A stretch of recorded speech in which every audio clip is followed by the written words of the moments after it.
Good morning everyone, আমি সোমনাথ পান্ডে এবং future গাইডার চ্যানেলে আপনাদের সকলকে স্বাগত জানাই। আমরা আগের দিন ভিডিও দিয়েছিলাম যে এমবিবিএস এর অল্টারনেটিভ কোর্স হিসেবে কোনগুলোকে বেছে নেওয়া যেতে পারে। তার মধ্যে ফার্ম ডি বলে আমরা একটা কোর্স মেনশন করেছিলাম। এই যে ফার্ম ডি কোর্সটা রয়েছে, ফার্ম ডি তে আপনারা চাইলে অ্যাডমিশন নিতে পারেন।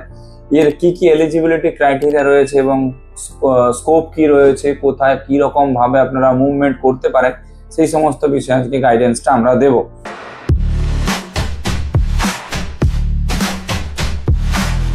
দেখুন, সবার প্রথমে বলি ফার্ম ডি মানে হচ্ছে যে ডক্টরেট ইন ফার্মাসি। ফার্মাসির টোটাল 3টে লেভেল রয়েছে। একটা হচ্ছে ডিপ্লোমা লেভেল, যেটা 2 বছরের, একটা হচ্ছে ব্যাচেলার লেভেল, যেটা 4 বছর, আর একটা হচ্ছে আপনার রিসার্চ লেভেল, সেটা হচ্ছে 6 বছরের কোর্স, যেটা ফার্ম ডি বলে আমরা চিনি।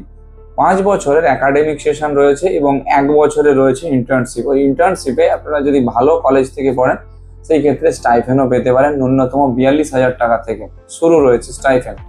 আচ্ছা, এইবার বলি যে ফার্ম ডি করতে গেলে কোয়ালিফিকেশন কি কি লাগে। এডুকেশন কোয়ালিফিকেশন, ফার্ম ডি করতে গেলে এডুকেশন কোয়ালিফিকেশন লাগে 10th এবং 12-এ ন্যূনতম 62% উপরে স্কোর থাকতে হবে, তবেই আপনারা ফার্ম ডির জন্য এলিজিবল, আদারওয়াইজ নট।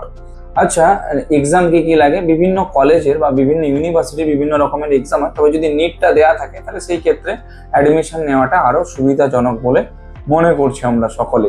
অর্থাৎ নিট যদি দেওয়া থাকে তাহলে অ্যাডমিশনের ক্ষেত্রে কোনো প্রবলেম হবে না।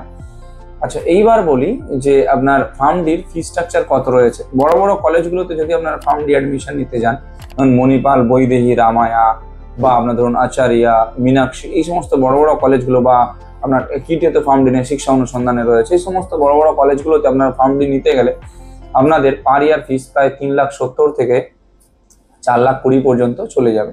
প্রায় 3,70,000 থেকে 4,20,000 পার ইয়ার।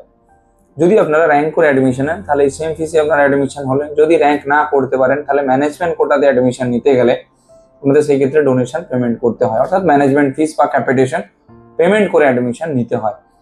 তো যদি আপনারা ফার্ম ডিতে নিয়ে পড়াশুনো করতে চান তাহলে অবভিয়াসলি আপনারা সেই লক্ষ্যটা পূরণ করে চলুন যে আমরা ম্যানেজমেন্ট কোটাতে অ্যাডমিশন নেবো নাকি র্যাঙ্ক করে ওয়েট করে যাবো। থার্ডলি সেটা হচ্ছে যে কি, কলেজ থেকে পড়ে বেরোলাম, তারপরে করবোটা কি।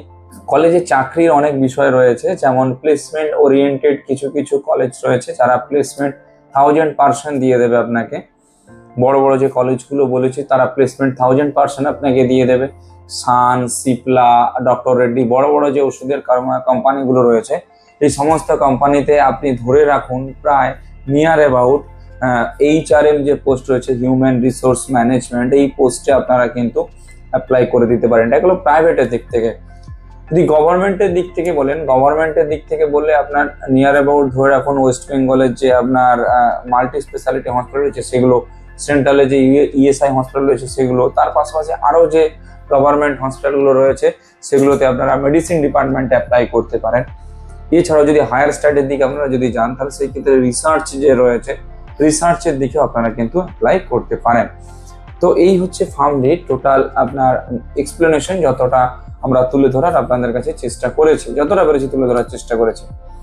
বড় বড় কলেজে ফার্মাসিতে মানে ডি ফার্মে ফার্ম ডিতে ডক্টরেট ইন ফার্মাসিতে অ্যাডমিশন নিতে গেলে আপনারা আমাদের সঙ্গে যোগাযোগ করতে পারেন। আমরা রয়েছে আপনাদের সব রকম দিক থেকে গাইডেন্স প্রোভাইড করে দেওয়ার জন্য। ভিডিওটা কেমন লাগলো একটু জানাবেন, যদি একটু ইনফরমেটিভ বলে মনে হয় তাহলে সকলের সঙ্গে শেয়ার করে দেবেন। Thank you.